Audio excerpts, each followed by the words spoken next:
Pois bem, no material que eu passei para vocês na revista digital, essa segunda parte inicia na página 19. Como eu tenho sempre falado com vocês alguma questão apocalíptica, escatológica, e um tema que nós estamos falando ultimamente é exatamente o tema da apostasia, né? A apostasia está ligada a você abandonar a verdadeira doutrina e adotar uma doutrina falsa, tá bom? Bom, eu passei para vocês um link na semana passada, né, um link que eu coloco aqui de novo ele, né, e o texto dele para nós podermos fazer uma leitura, né? O título do, do site que ele coloca é Assembleiano e Calvinista Convicto, uma entrevista com Jeremias do Couto, publicada em 27 de abril de 2017. Né? Ele diz: publicamos uma entrevista com o teólogo Silas Daniel como um arminiano convicto sobre a ascensão do calvinismo nas Assembleias de Deus. Né? Então ele fala, é verdade mesmo que o calvinismo está crescendo nas Assembleias de Deus. E realmente é verdade. Então, por isso é importante esse debate, tá ok? E coloca. E outros assuntos correlatos. E hoje leremos outro ponto de vista sobre a mesma questão. Isso aqui é o site que está dizendo, né? O objetivo dessas entrevistas é fomentar um debate sério, com nível elevado e sem o calor irracional característico em muitas redes pela internet. Bom, o que significa o calor irracional? A gente não sabe. Bom, se a pessoa chegar ali com textos ofensivos, aí eu chamo de calor irracional, né? De baixo nível. Então, mas a pessoa se opõe em qualquer nível, então não é calor irracional. Mas só para tentar identificar o que ele quis dizer, né? E diz, e prossegue: é certamente um momento novo nas Assembleias de Deus. E aqui é uma questão realmente importante, é uma questão nova. É uma questão nova. Essa questão de debate da doutrina da Assembleia de Deus com outras denominações, essa é uma questão nova na Assembleia de Deus. Eu já vou dizendo para vocês, o que me parece é que a Assembleia de Deus realmente não está preparada. Não está preparada para esse debate. Bom, então ele prossegue. Um tempo de discussão entre posições antagônicas, mas sempre com uma postura de cortesia, né? Você se opor sem palavrões, sem agressões, de qualquer tipo de palavras, ou até física ninguém nem pensa, né? Mas qualquer tipo de agressão, isso não vale, né? É sempre oposição com cortesia, com educação. Com educação você pode dizer, olha, você está errado, porque a Bíblia diz assim, assim, assim. Tá bom? Isso é cortesia. Bom, o blog Teologia Pentecostal espera que o mesmo tom de civilidade dos entrevistados se mantenha entre os leitores dessas matérias, independente da posição assumida. O meu desejo como membro dessa denominação é que os debates dentro dela não sejam sobre mesquinhez e disputas de poder, mas sim sobre assuntos importantes da teologia, tradição e ética. E tem que ocorrer mesmo, né? Tem que ocorrer. É claro que a verdade ela tem que enfrentar a mentira. Se existem doutrinas opostas, né? Uma tem que ser mentirosa, uma tem que estar errada, né? Elas têm que se confrontar mesmo. Quem defende a verdade não tem medo disso, porque ele sabe que a verdade vai triunfar. Enquanto a igreja estiver aqui na terra, os verdadeiros cristãos não serão enganados. Bom, e prossegue. Há inúmeros debates que necessitam entrar em nossa pauta, inclusive a mecânica da soteriologia. E aqui eu vou dizer para vocês, se aprofundem nesse tema, que este é um tema que a Assembleia de Deus parece que não entende. Esse Jeremias do Couto, de forma cortês, como disse, né, com cortesia, eu tenho que dizer, esse homem não entende nada de doutrina da salvação, porque quando ele propõe uma mudança de doutrina da salvação, com certeza ele não entende que ele está se assumindo herege, porque livre-arbítrio não se combina com predestinação, elas se opõem, só uma pode ser verdadeira. E os protestantes dizem que a nossa é heresia. E ele, ao mesmo tempo, ele diz que essas doutrinas se combinam. Na verdade, não se combinam. Não dá para você conceber que ambas sejam verdadeiras. Ok? E nesse caso é a mecânica da soteriologia. E eu vou dizer mais para vocês. Anotem o que eu vou dizer, tá bom? E que isso entre no debate da salvação, sobre a doutrina da salvação. A Assembleia de Deus está dizendo que ela é arminiana. A Assembleia de Deus, na verdade, eles não sabem o que eles são. Porque eu vou mostrar para vocês mais abaixo que a Assembleia de Deus não é arminiana. Tá bom? Arminiano, ele era um protestante também. E começaram a colocar para a Assembleia de Deus. Escolhe, você é calvinista ou arminiano? Na verdade, eu vou mostrar que ambos estão errados. Tá bom? Pois bem, então preste atenção, prosseguindo na leitura, começando agora na página 20, né? Não é uma conversa trivial, desnecessária, como muitos numa pseudo-espiritualidade tentam passar, mas é essencial para um amadurecimento teológico da denominação. Aqui é o blog que está falando e eu concordo 100%, tá bom? Tem realmente que se debater essa questão. E ele disse, não é uma conversa trivial, desnecessária, tá bom? Ele está dizendo, é uma conversa necessária. E tem realmente que nós conversarmos para que fique bem claro o que nós pregamos, né? Se algum assembleiano quer mudar de lado, é um direito dele, né? Tá bom? Pois bem, o comentário, aí então o blog ainda prossegue. Hoje o teólogo Jeremias do Couto nos concede uma entrevista sobre o impacto do crescente calvinismo nas Assembleias de Deus e entre pentecostais de maneira geral, normalmente identificados com o arminianismo. Eu vou mostrar para vocês mais abaixo que a Assembleia de Deus não é arminiana. Nós somos anabatistas. A nossa teologia é a teologia da igreja primitiva. A teologia da igreja primitiva era a teologia do livre-arbítrio. E isso é mais do que provado. Todos os escritos da igreja primitiva defendem o livre-arbítrio. Quem vai implantar a predestinação é a Babilônia Apocalíptica, é a igreja católica, é depois de Constantino. 99 anos depois de Constantino, eles estão implantando essa heresia com Agostinho de Hipona. Ou seja, no período que ele já acreditava em purgatório, praticava culto aos mortos, tinha esqueleto dentro das igrejas, era o crânio de João Batista, era o esqueleto de Estevão, e negócio esse de esqueleto dentro da igreja, ou seja, já era uma igreja pagã, tá bom? É aí que eles vão mudar. Então eu vou mostrar para vocês que arminiano, Armínio, ele é um protestante também. Então a doutrina de Armínio não é a doutrina da Assembleia de Deus. E isso quem tiver com os olhos abertos vão entender. O comentário prossegue. Olhos aqui eu estou falando simbolicamente, né? Existem os cegos teológicos. Ele diz, ele conta a própria experiência como pentecostal, pastor assembleiano e calvinista convicto. Como será essa relação?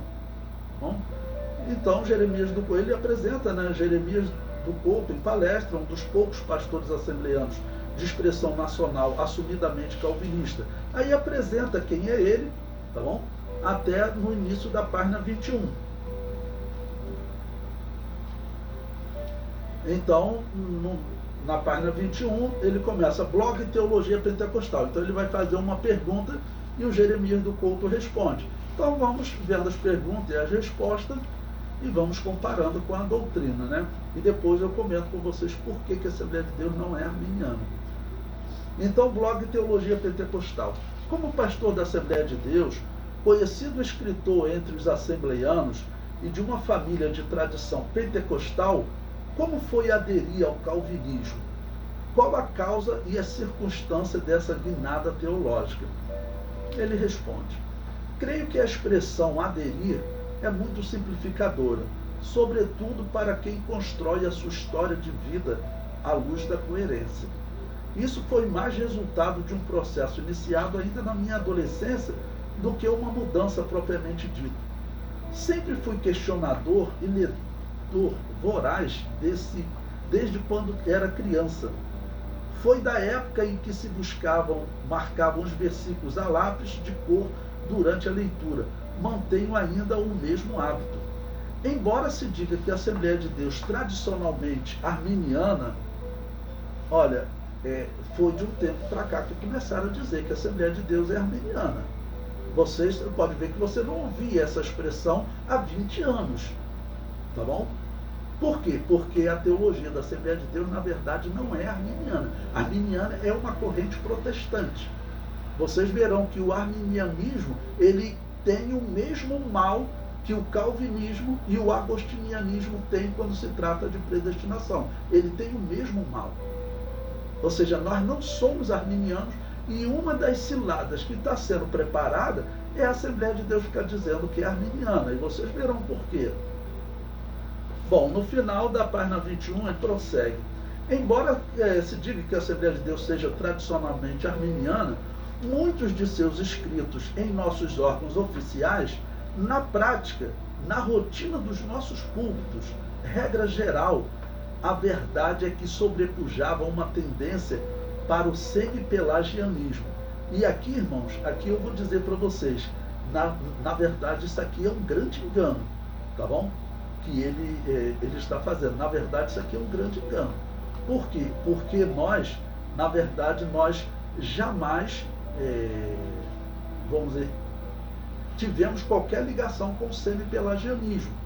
Vou contar a história rapidamente para vocês de quem é Pelágio. Pelágio foi um monge católico, ou seja, que viveu depois de Constantino. Ele viveu no ano 410, quase 100 anos depois de Constantino. A igreja de Constantino, irmãos, guarde isso que eu vou falar para vocês. A história não deixa dúvida. Ela já nasceu como uma igreja pagã. Por quê? Porque ela já tinha a principal doutrina do paganismo, que veio da Babilônia, que era a crença no purgatório. A igreja católica chamou de purgatório. É a crença na purificação da alma após a morte. Essa é uma crença que dominou o mundo antigo, que era a religião da Babilônia. Ela então pregava isso.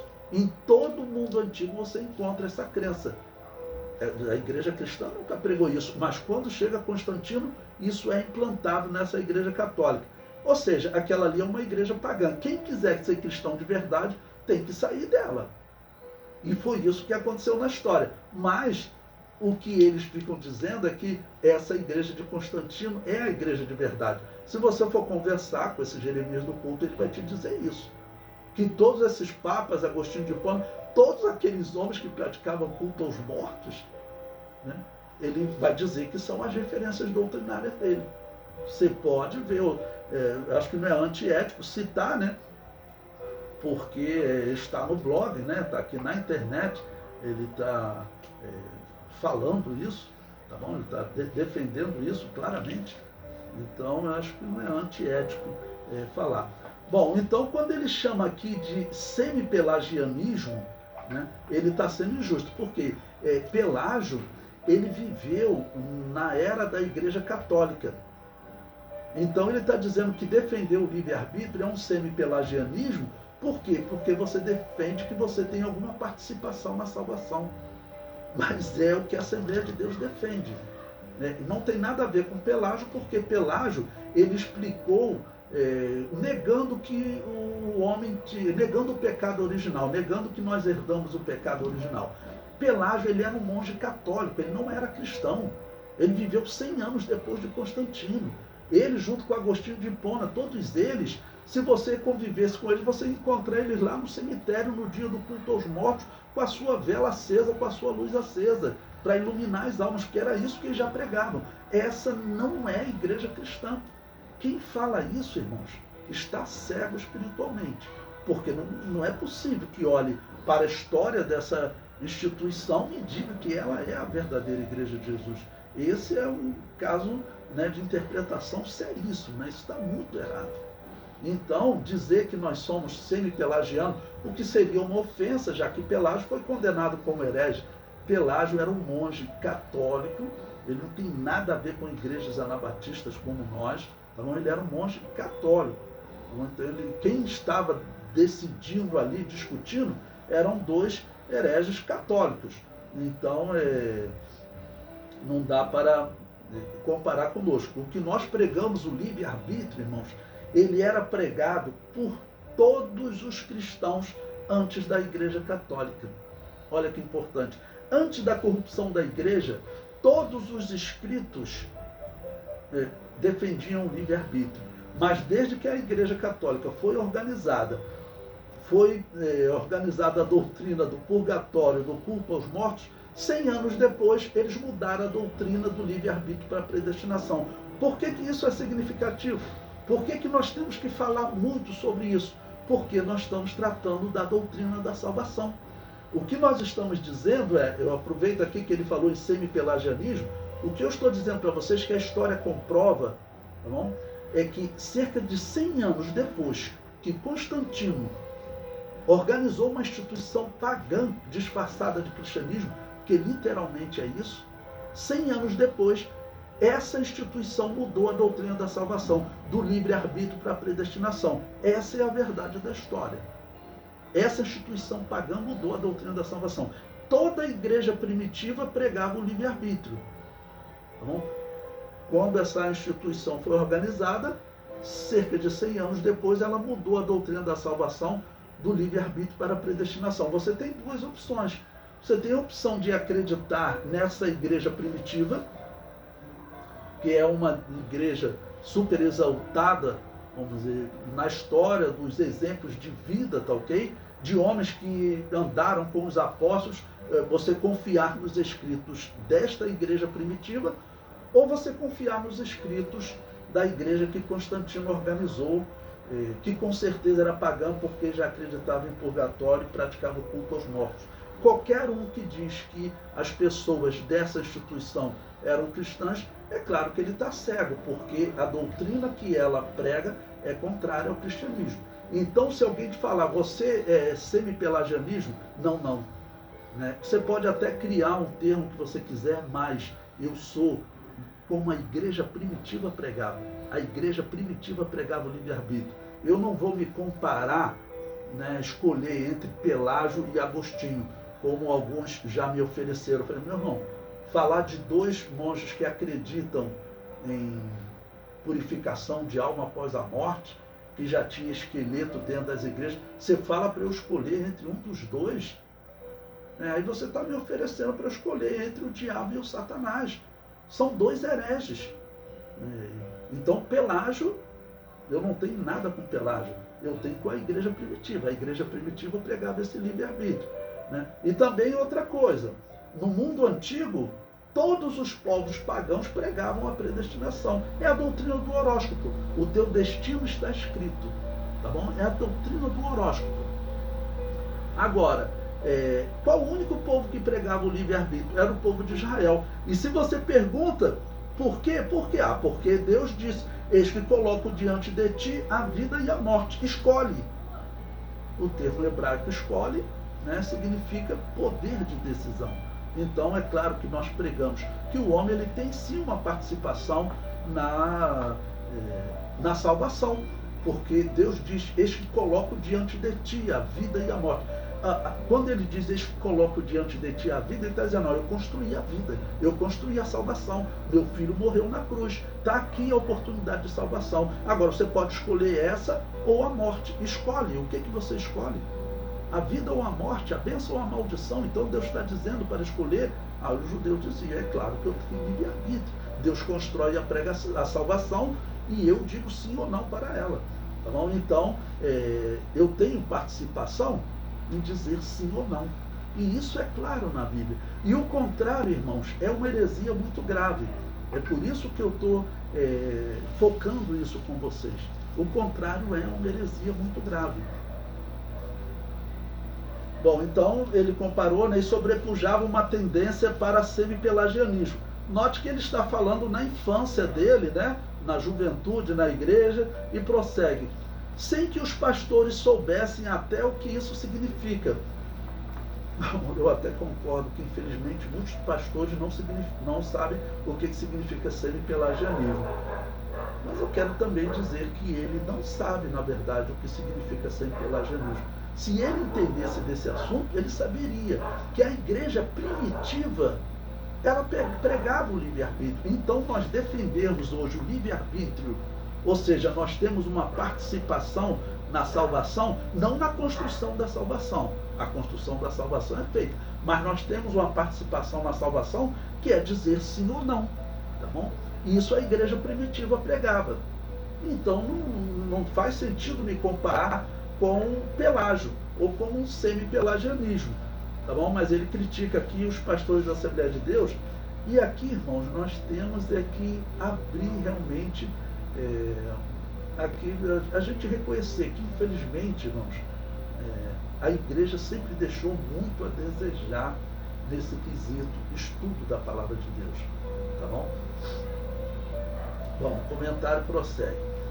É só nos lembrarmos, ele diz, dos antigos cultos de doutrina, onde o que menos tínhamos era doutrina, mas a insistência na pregação dos usos e costumes de forma opressora, com o risco de perder a salvação se incorrêssemos na quebra de uma daquelas regras, mesmo que fosse jogar bola de gude ou soltar pipa.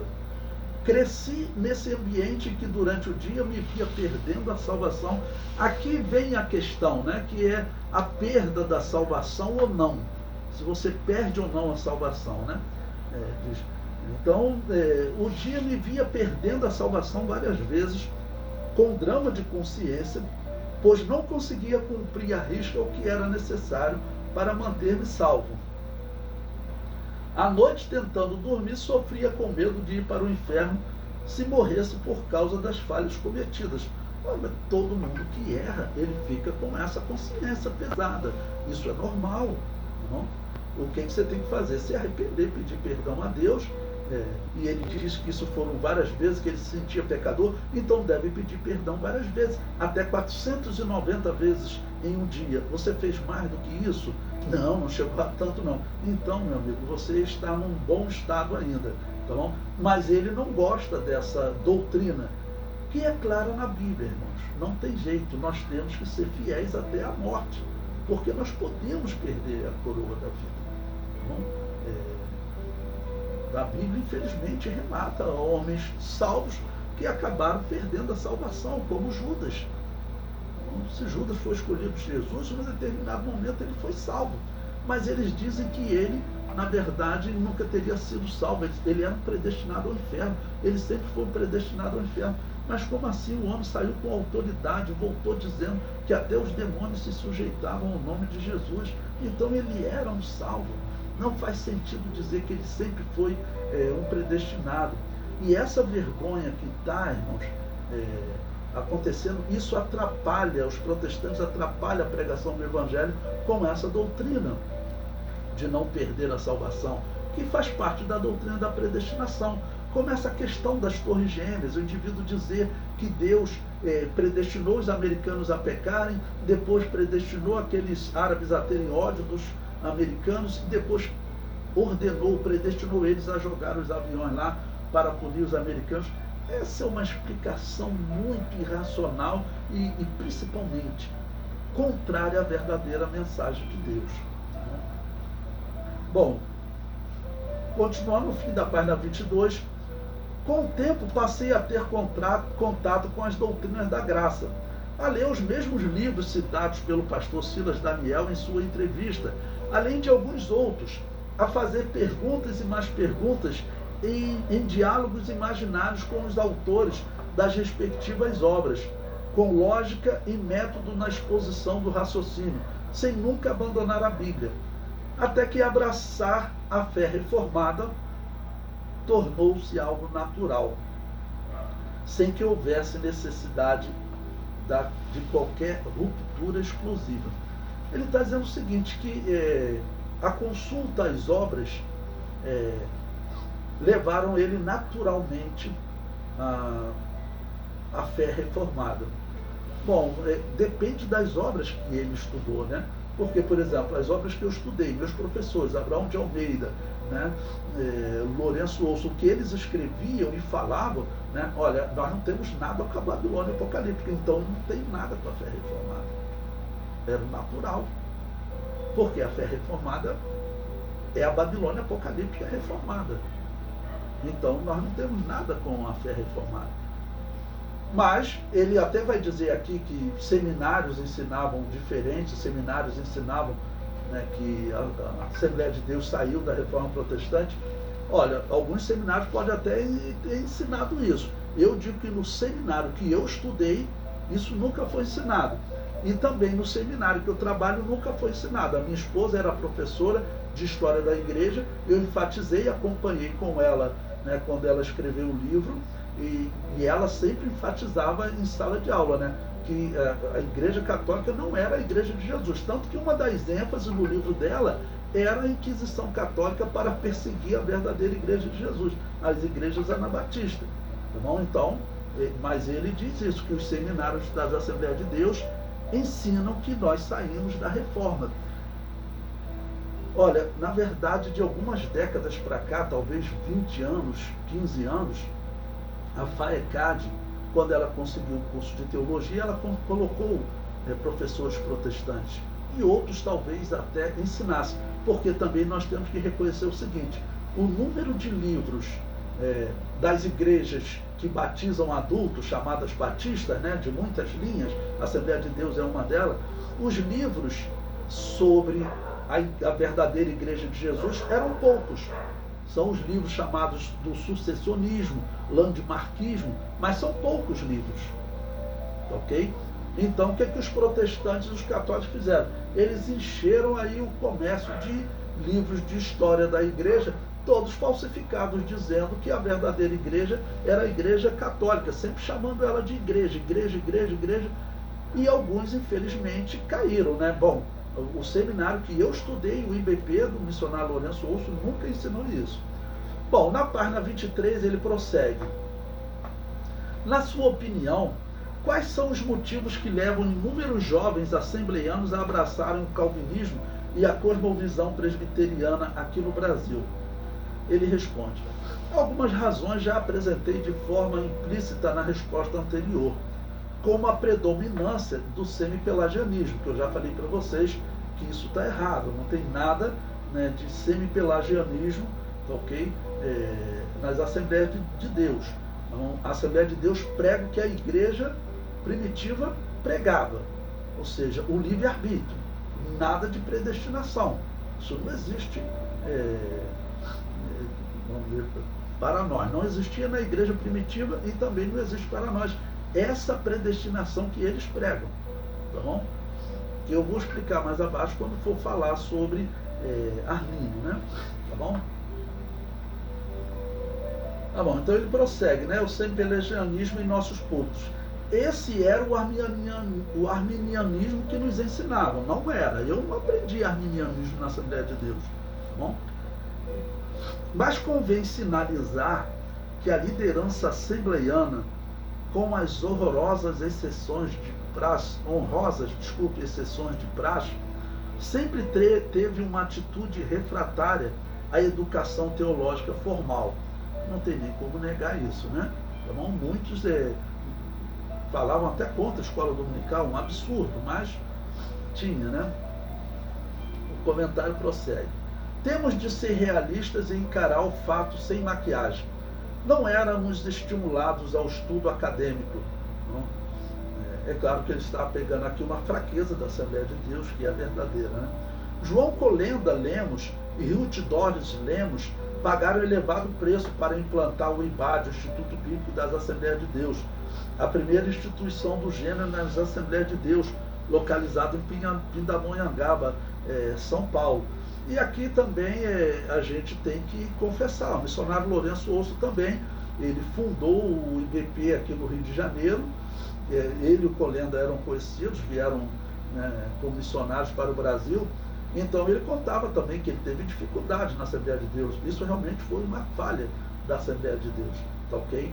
E eu falo, talvez falha até pelo pouco estudo que a maioria dos pastores aqui tinham, era para eles terem sido humildes, entendeu? Como depois vão surgir leis cobrando dos pastores estudos, aí eles vão para os seminários. Aí o seminário passa a ser santo. Isso é feio, mas são falhas que acontecem. Tá bom? Não é uma heresia doutrinária, mas é um erro que, graças a Deus, o tempo corrigiu. E prossegue. É só folhear as páginas do Mensageiro da Paz do período que serão encontrados artigos contrários e favoráveis ao ensino formal. Isso até no livro das Atas das Assembleias de Deus, tinham pastores que criticavam, isso é verdade. Aliás, essa era uma qualidade que precisa ser exaltada. O órgão oficial assembleiano abrigava esse debate. Hoje, infelizmente, isso não mais acontece. O debate lá era diferente. O debate lá não envolvia a doutrina da salvação. Ele não sabe o que ele está comparando. O debate sobre a importância do estudo e da possibilidade do estudo esfriar a pessoa é uma coisa. Agora, você debater doutrina da salvação, que é o que ele está propondo, porque quando você fala de calvinismo, você está falando de outra doutrina da salvação. O que parece que ele não sabe. Olha, a comparação não é boa. A comparação é ruim. Bom, o comentário prossegue. Outra questão a ser considerada é que a literatura pentecostal assembleiana no Brasil também era fraca. Tínhamos poucos livros, a maioria de natureza devocional, mas praticamente nenhum de caráter acadêmico, é verdade. Na verdade, uma de nossas maiores igrejas não adotava sequer a revista da escola dominical. A primeira obra sistemática de que me lembro traduzida do inglês foi As Grandes Doutrinas da Bíblia, de Meyer Pillman. Tá bom? Foi traduzido pelo diretor do seminário que eu estudei, o Lourenço Osso, e ele falou que o apoio aqui no Brasil era reduzidíssimo, e ele evangelizando Minas Gerais, entre uma cidade e outra, no trem, ele estava traduzindo o livro. Tá bom? Nós usávamos esse livro no seminário. Então prossegue, As Grandes Doutrinas da Bíblia, de Meyer Pillman, que se tornou o livro de cabeceira dos pastores assembleianos. Já aqueles que conheciam o idioma de Shakespeare eram privilegiados e se tornavam a nossa fonte de conhecimento, visto que não tínhamos acesso a essas fontes primárias. Nesse período aqui, nós estamos falando da década de 30, quando, por exemplo, o missionário Lourenço Olson chegou aqui, não? E ele vai começar a tradução desses textos. E na época, realmente, o material era reduzidíssimo. Mas, como os tempos mudam, ele prossegue. Houve também mudança positiva com a chegada dos seminários, faculdades teológicas, a publicação abundante de livros, as redes virtuais, etc. Bom, eu não vou focar aqui, mas nós vimos que tem livros sendo publicados pela CPAD que aí não seguiram os critérios doutrinários, né? Tá bom? É bom você publicar livros, mas não livros que sejam contra a sua confissão de fé.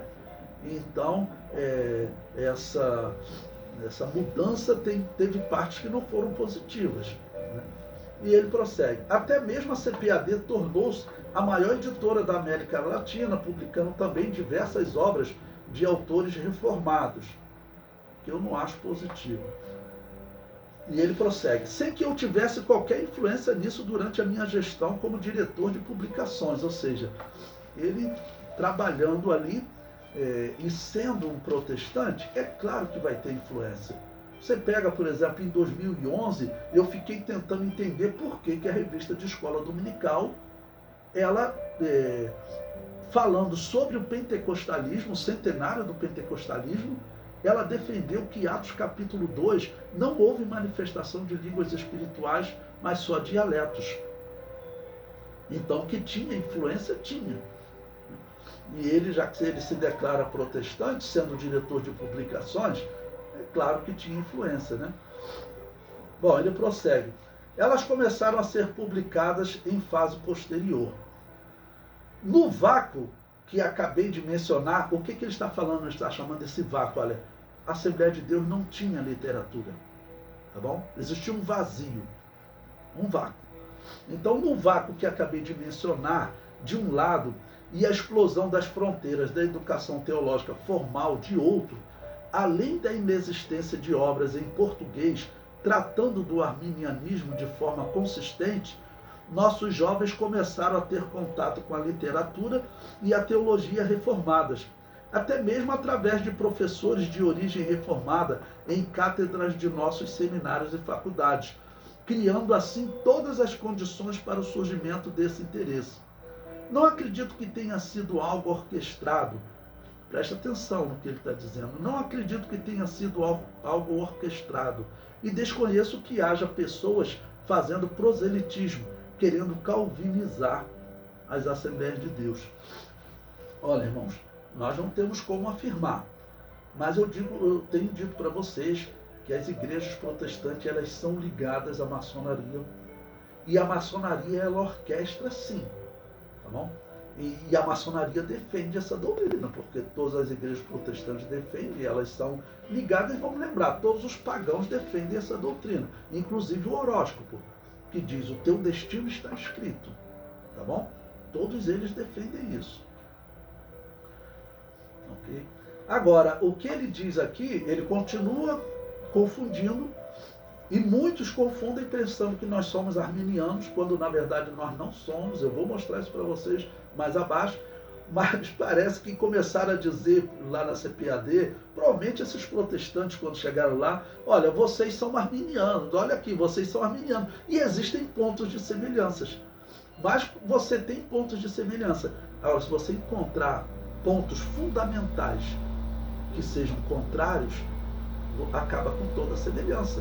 Você pode ser semelhante em 99 pontos, mas se chega em um ponto, um só ponto, um exemplo, a pessoa diz que não existe nenhum Deus, pronto, isso já basta para anular todos os outros 99 pontos que são semelhantes, tá bom? Então o arminianismo tem semelhança? Tem, mas na verdade o arminianismo, ele também é reformado, tanto que Armínio, ele era discípulo de Calvino. Ele só não era tolo de dizer que Deus determina todas as coisas, mas ele vai dizer que Deus determina em alguns momentos. Bom, vamos prosseguindo, né? Ele diz: isso é forçar a barra, mas aonde chego, encontro jovens e pessoas já maduras na idade, com boa formação, que acreditam na doutrina reformada, sem qualquer vestígio de proselitismo, e não criam nenhum problema nas igrejas onde professam a fé. Ele pensa que não cria, porque eu explico para vocês, essa doutrina tem coisas ruins por trás dela, tá bom? Que cria problema espiritual, sim. Ele pode não criar problema de rebelião, de fazer tumulto, tudo, mas que cria problema espiritual, cria. Bom, e prossegue. Não acha que isso tenha sido um mal. Ao contrário, isso trouxe o nosso meio de formar de forma mais efetiva o espírito bereano. Ele está dizendo que os protestantes, eles trouxeram para a Assembleia de Deus o espírito bereano, ou seja, aquele espírito de eu vou investigar na Bíblia. A Assembleia de Deus sempre foi assim. Eu nasci na Assembleia de Deus, cresci, e nós, quando jovens, se saía qualquer tema, não, nós temos que avaliar pela Bíblia. E mais, a Assembleia de Deus, ela sempre foi reconhecida como mais biblista do que os protestantes. E os protestantes com mais conhecimento de filosofia, sociologia, antropologia, de grego, de hebraico, tudo bem. Ok? Eles tinham um estudo formal. Enquanto as igrejas anabatistas não tinham na história, eles não podiam nem ir na cidade estudar, porque eles eram perseguidos. Então esse espírito bereano, ele é na verdade da Assembleia de Deus. Os protestantes hoje, eu digo que eles nem respeitam a palavra de Deus, eles abertamente pregam que a palavra de Deus é uma cópia de lendas pagãs. Essa é a regra. Você vai encontrar exceções que vão negar isso, mas o ensino protestante nas universidades protestantes ensina isso, tá bom? Que a palavra de Deus ela foi copiada de lendas pagãs, o que não é verdade. Bom, e prossegue, né? O espírito bereano de cotejar a escritura em busca do seu respaldo ou não para o que está sendo ensinado. Vejo também de modo muito positivo a aproximação entre a fé reformada e a fé pentecostal, partilhando a mesma trincheira em defesa das verdades do Evangelho. Irmãos, isso é impossível, né? Não partilha a mesma trincheira. Por quê? Porque são doutrinas da salvação diferentes. Então eles não partilham a mesma defesa, tá ok? A mesma trincheira. Uma doutrina era pregada pela igreja primitiva, é o que a igreja Assembleia de Deus prega hoje. A outra doutrina começou a ser pregada pela igreja pagã, que é a igreja católica. E você pode até perguntar assim, pastor Levi, como garantir que depois de Constantino, com Constantino a igreja já é pagã. Bom, eu citei para vocês a mudança da doutrina, a doutrina do purgatório surgir, ok? Logo a prática do culto aos mortos e outras doutrinas, ok? Mas nos dias de Constantino, qual o fato histórico que a história comprova, que eu posso citar como exemplo? A história comprova que Constantino, ele nunca abandonou o culto pagão. Ele era o pontífice máximo da Igreja Católica e ele era também o pontífice máximo do culto pagão do Império. Isso desde 312, quando ele disse se converter, até 337, quando ele morre. E o cristianismo ele é exclusivista, não adianta. O nosso Deus ele não divide a honra, ainda mais com o demônio. É assim que o apóstolo Paulo chama. Então, como que o homem poderia ser o pontífice máximo, o sacerdote máximo do demônio e também ser o sacerdote máximo de Deus? Isso é impossível. E desde Constantino isso já acontecia. E nós também sabemos que os bispos e pastores que se juntaram com Constantino foram os homens que durante a perseguição de Diocleciano, a pior perseguição, que foi antes de Constantino, para não morrer, eles cultuaram o demônio. Então essas pessoas é que vão aceitar esse tipo de culto. Um culto em que você já tem um esqueleto dentro da igreja, ok? Dizendo que é o esqueleto de Estevão, e que os demônios, quando passavam perto daquele esqueleto, tremiam. É claro que isso não é verdade. Bom, aí prossegue a entrevista, Teologia Pentecostal, ele diz: é visível uma reação arminiana entre os pentecostais, ou seja, os pentecostais não sabem o que eles têm realmente que defender. Porque não é defender Armínio. Se você defender Armínio, você vai cair no mesmo poço de Calvino e de Agostinho de Hipona. O poço de Agostinho de Hipona é imenso, de Calvino também. O poço de Armínio é um pouquinho menor, mas você vai ficar preso do mesmo jeito. Eu vou te mostrar mais abaixo. Mas, na visão pentecostal agora, nós somos arminianos. Então ele diz: é visível uma reação arminiana entre os pentecostais, ainda pequena, é bem verdade, mas com um potencial fantástico. Todavia, seria uma reação tardia, ou seja, é tarde demais para eles reagirem?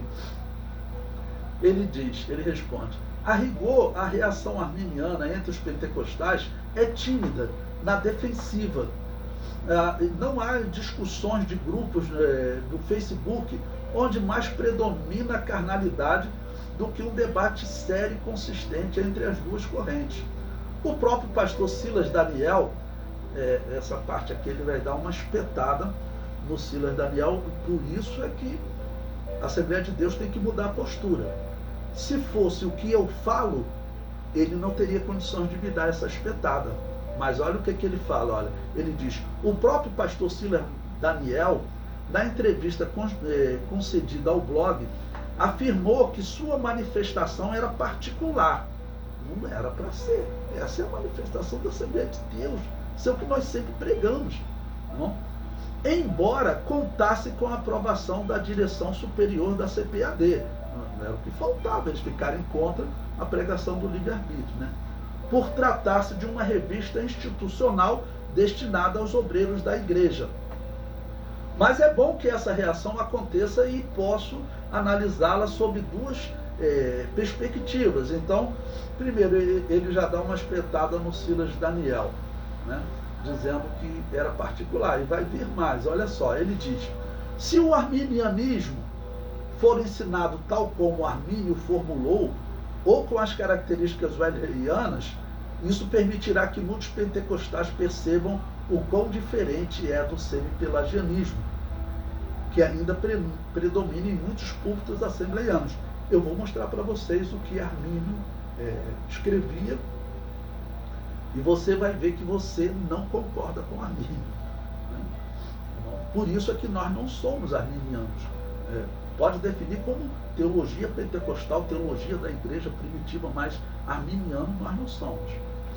Ele prossegue: quem fez essa excelente observação foi o irmão Clóvis Gonçalves, a quem considero o melhor expoente da fé reformada no meio pentecostal, ou seja, tem outros, Ao descobrir isso, verão também que o calvinismo não é o tal monstro que alguns tentam criar em suas cabeças. Na verdade, vocês verão que é assim. A outra perspectiva é que, se o intuito for cercear a liberdade cristã ou promover uma caça às bruxas, que coisa horrível, né? Isso não é questão de caça às bruxas. Isso é questão, nós temos que ter uma separação doutrinária, tá bom? Nós temos que ter uma separação doutrinária. Isso não é caça às bruxas.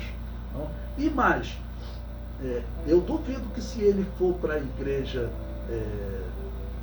protestante, que ele vai ser recebido como pastor, porque eles não recebem. Os protestantes não recebem pastores da Assembleia de Deus como pastor. Se você conhecer alguma exceção, me fala. Mas os exemplos que eu conheço, eles vão para as igrejas protestantes, não são reconhecidos como pastor, tá bom? E prossegue. Promoveu uma caça às bruxas, a reação já nasce com o espírito carnal e de forma tardia, pois a Assembleia de Deus atualmente, presta atenção nisso, irmãos, enfrentam sérios problemas institucionais de gravíssima monta, diga-se de passagem, além de estarem extremamente fragmentadas, que lançar um debate com esse propósito acabará por dilacerar o pouco de unidade que resta. Isso daqui eu não conheço das lideranças, mas sabemos que existe muita divisão, e essas divisões, elas são péssimas para essa questão também, porque essas divisões estão gerando uma briga de poder nas Assembleias de Deus, e a questão doutrinária está sendo deixada de lado. Essa é a verdade. E o que ele está falando aqui, ele está falando a verdade. Realmente os problemas institucionais são muitos. E agora está querendo arranjar problema doutrinário, já não chega os problemas institucionais. Pois bem, prossegue. Goste-se ou não, o número de reformados hoje é muito grande no meio assembleiano, isso sem qualquer proselitismo, né? Infelizmente, o que eu falo é uma apostasia. Eu falei para vocês, o seminário do Nordeste, que é um seminário assembleiano, ele é calvinista. Pronto, aquelas igrejas, irmãos, elas vão adotar essa heresia. A doutrina dela vai ser a mesma doutrina do horóscopo. O teu destino está escrito. Se você é ateu, é porque o teu destino foi escrito. Isso é o mesmo horóscopo. Todos os povos pagãos pregavam isso. E eles estão querendo trazer para as igrejas, né? Bom, o site também, o blog, faz uma pergunta a ele.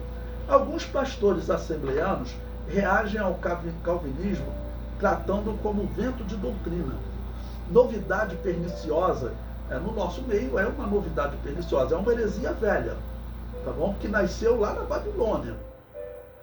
Que lá é que nasceu essa ideia de que o destino de todos está escrito. Tratam também como heresia e outros adjetivos não amigáveis. Como você responde aos seus colegas de ministério? Bom, primeiro, era para dizer o seguinte, eu tenho um vídeo aí de diversos protestantes que eles falam o seguinte, pregar livre-arbítrio é heresia. Então eles falam que é heresia. E nós também, de forma natural, dizemos, né? Pregar, né, que Deus predestina todas as coisas, predestina o ateu a ser ateu, o salvo a ser salvo, né? Pregar isso também é heresia. E é a heresia da Babilônia. E olha, onde que ela nasceu? Na Babilônia apocalíptica. Quando? Em 411. E a igreja primitiva pregava isso? Não, a igreja primitiva, toda ela pregava o livre-arbítrio. Então não dá para cair nessa, né? Tem que estar cego. Então, heresia e outros adjetivos. Ele fala, como você responde aos seus colegas de ministério? Ele diz, radicais há em ambos os lados. Sobre o guarda-chuva do calvinismo, abrigam-se diferentes tendências. O mesmo pode-se dizer do arminianismo. Ele já está dizendo o seguinte, olha, discordar e chamar de heresia, isso é radicalismo.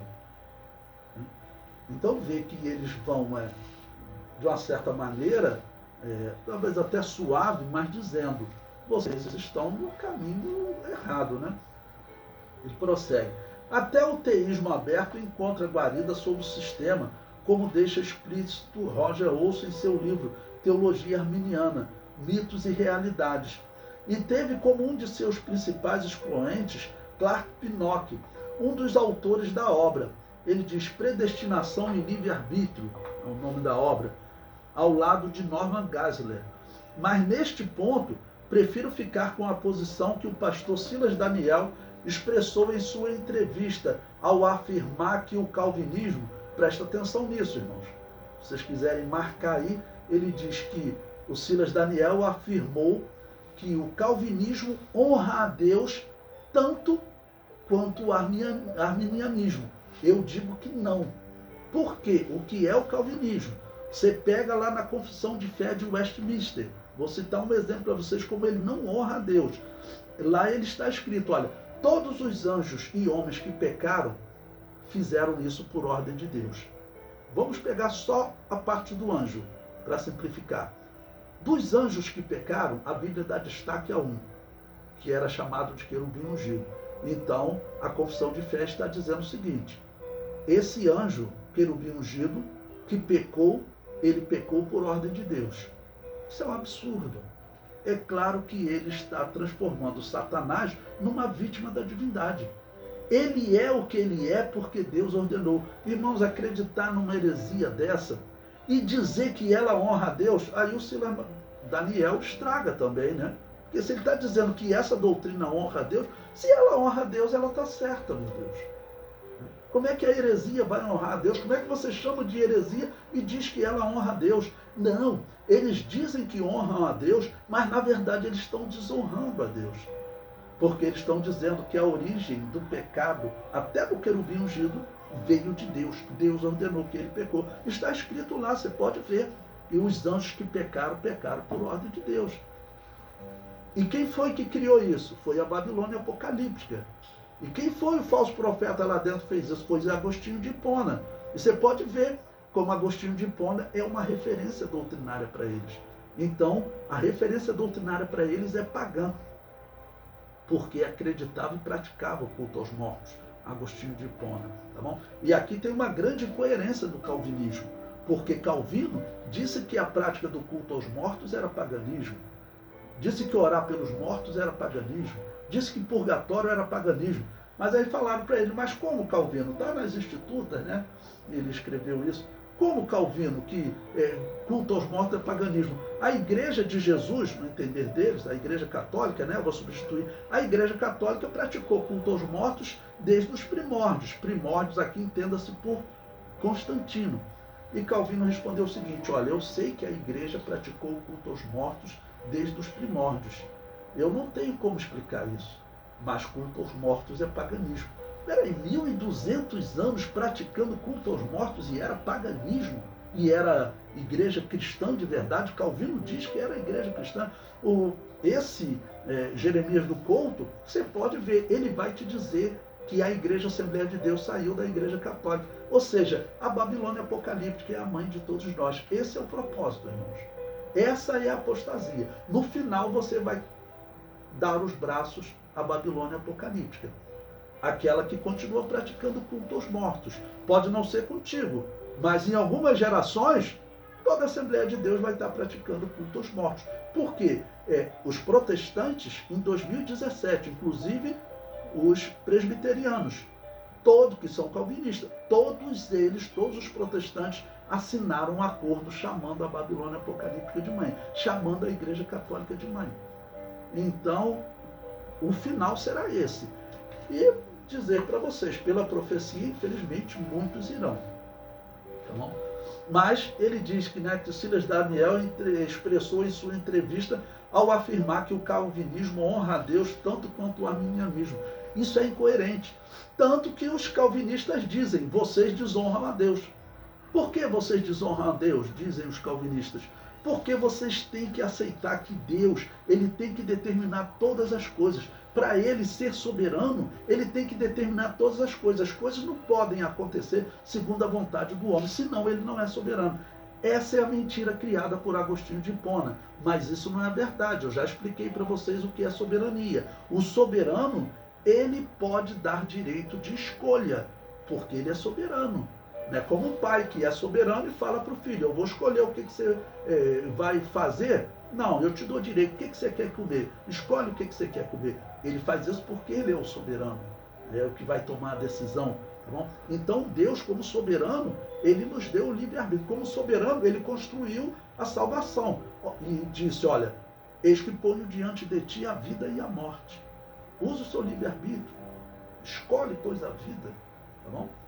Claro que eu coloquei aí o uso o seu livre-arbítrio, mas o termo escolhe em hebraico significa isso. Use o seu poder de decisão. Tá bom? Bom, então Silas Daniel, né, deu essa outra bola fora, né?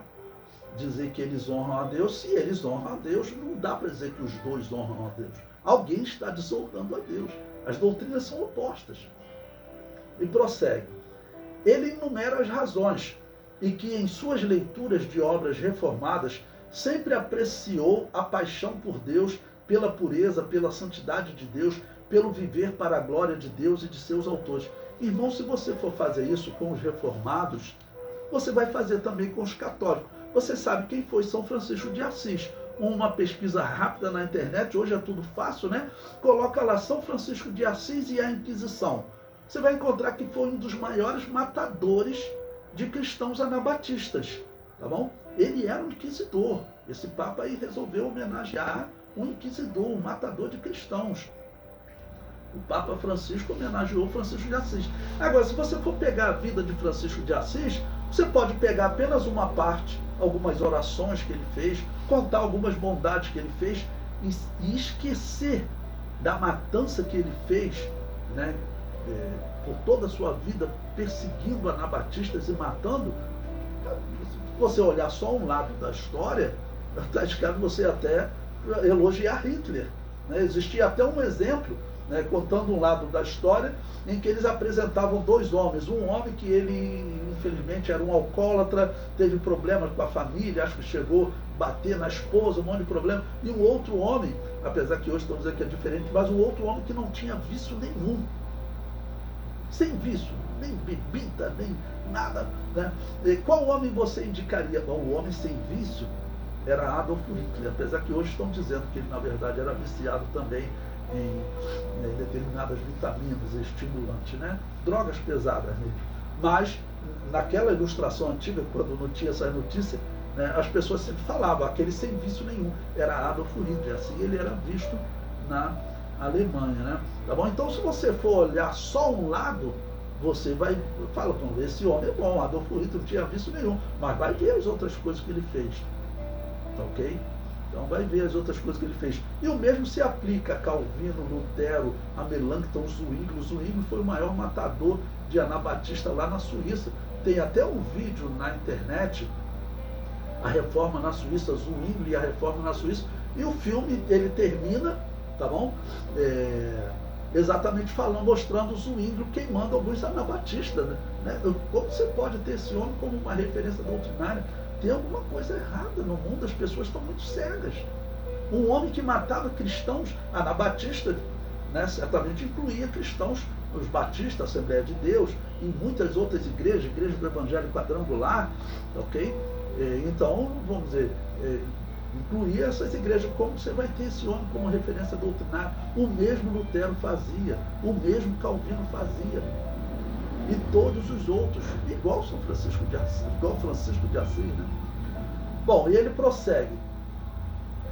Só me soa contraditório, ele vai dar mais uma espetada no Silas Daniel, só me soa contraditório, depois dessa afirmação extremamente conciliadora, ou seja, todos pregamos a soberania de Deus, vocês também exaltam a Deus, né?